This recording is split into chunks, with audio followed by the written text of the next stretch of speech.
श्री कृष्ण कहते हैं कि सत्संग ईश्वर की कृपा से मिलता है, परंतु कुसंगति में पड़ना मनुष्य के अपने ही हाथों में होता है। मोहग्रस्त होकर अपने कर्तव्य पथ से हट जाना मूर्खता है, क्योंकि इससे ना तो तुम्हें स्वर्ग की प्राप्ति होगी और ना ही तुम्हारी कीर्ति बढ़ेगी। जीवन में समय चाहे जैसा भी हो, परिवार के साथ रहो।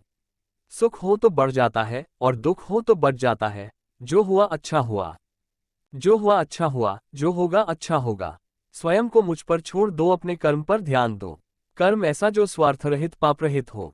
मैं हमेशा तुम्हारे साथ और तुम्हारे आसपास रहता है, चाहे तुम कुछ भी कर रहे हो। मनुष्य उसके लिए शोक करता है जो शोक करने के योग्य नहीं है। जीवन में वाणी को संयम में रखना अनिवार्य है, क्योंकि वाणी से दिए हुए घाव कभी भरे नहीं जा सकते।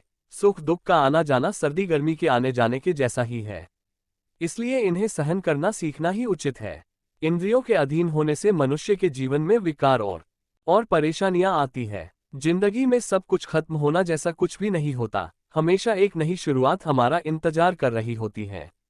जिस इंसान के चारों तरफ नकारात्मक लोग रहते हैं, उस इंसान का मंजिल से भटक जाना तय है।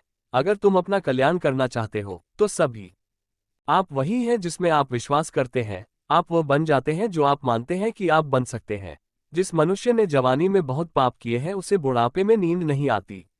उपदेशों, सभी धर्मों को छोड़कर मेरी शरण में आ जाओ, मैं तुम्हें मुक्ति प्रदान करूंगा। व्यापार से पहले व्यवहार और भगवान से पहले माता पिता को पहचान ले तो जिंदगी में कभी कोई कठिनाई नहीं आएगी। स्वार्थ से रिश्ते बनाने की कितनी भी कोशिश करें, वो कभी नहीं बनते हैं। और प्रेम से बने रिश्तों को कितना भी तोड़ने की कोशिश करें, वो कभी नहीं टूटते। स्वार्थ से रिश्ते बनाने की कितनी भी कोशिश करें, वो कभी नहीं बनते हैं। और प्रेम से बने रिश्तों को कितना भी तोड़ने की कोशिश करें, वो कभी नहीं टूटते। श्री कृष्ण ने कहा है, अगर तुम्हें किसी ने दुखी किया है तो बुरा मत मानना। लोग उसी पेड़ पर पत्थर मारते हैं, वो जो सभी इच्छाएं त्याग देता है, मैं और मेरा की लालसा तथा भावना से मुक्त हो जाता है, उसे शांति प्राप्त होती है। लेकिन मंजिल तक तो कर्म ही पहुंचाता है। धर्म केवल रास्ता दिखाता है। इच्छा पूरी नहीं होती तो क्रोध बढ़ता है, और इच्छा पूरी होती है तो लोभ बढ़ता। वो जो सभी इच्छाएं त्याग देता है, मैं और मेरा की लालसा तथा भावना से मुक्त हो जाता है, उसे शांति प्राप्त होती है। लेकिन मंजिल तक तो कर्म ही पहुंचाता है। धर्म केवल रास्ता दिखाता है। इच्छा पूरी नहीं होती तो क्रोध बढ़ता है, और इच्छा पूरी होती है तो लोभ बढ़ता। हमारी आस्था की परीक्षा तब होती है जब हम जो चाहे वो न मिले और फिर भी हमारे दिल से प्रभु के लिए शुक्रिया ही निकले। शांति से भी दुखों का अंत हो जाता है, और शांत चित्त मनुष्य की बुद्धि शीघ्र ही स्थिर होकर परमात्मा से युक्त हो जाती है। जब संसार में धर्म की हानि होगी, अधर्म की विजय, तब मैं इस पृथ्वी पर अवतार लूंगा। मैं ही इस सृष्टि की रचना करता हूँ, मैं ही इसका पालन पोषण करता हूँ, और मैं ही इस सृष्टि का विनाश करता हूँ।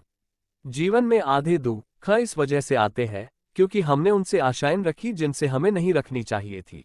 मन की गतिविधियों, होश, श्वास और भावनाओं के माध्यम से भगवान की शक्ति सदा तुम्हारे साथ है। एक बार माफ करके अच्छे बन जाओ, परंतु दोबारा उसी इंसान पर भरोसा कभी न बनो। मनुष्य का जीवन केवल उसके कर्मों पर चलता है। जैसा कर्म होता है वैसा उसका जीवन होता है। जो रास्ता ईश्वर ने आपके लिए खोला है, उसे कभी भी कोई बंद नहीं कर सकता।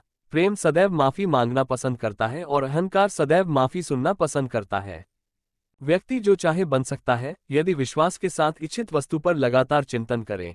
मैं श्रेष्ठ हूँ, यह आत्मविश्वास है, लेकिन सिर्फ मैं ही श्रेष्ठ हूँ, यह अहंकार है। मनुष्य कितना भी गोरा क्यों ना हो, परंतु उसकी परछाई सदैव काली होती है। व्यक्ति जो चाहे बन सकता है, यदि वो विश्वास के साथ इच्छित वस्तु पर लगातार चिंतन करे। मन बहुत चंचल है, जो इंसान के दिल में उथल पुथल कर देता है। जैसे वे मेरे पास आते हैं, वैसे ही मैं उन्हें ग्रहण करता हूँ। सभी पथ पार्थ मानव को मेरी ओर ले आते हैं। इंद्रियों से मिलने वाला सुख पहले तो अमृत जैसा लगता है, लेकिन अंत में यह विष के समान कड़वा होता है। जब ध्यान में महारत हासिल हो जाती है, तो मन हवा रहित स्थान में दीपक की लौ की तरह अडिग रहता है। तीनों लोकों में मेरे पाने के लिए कुछ भी नहीं है, और न ही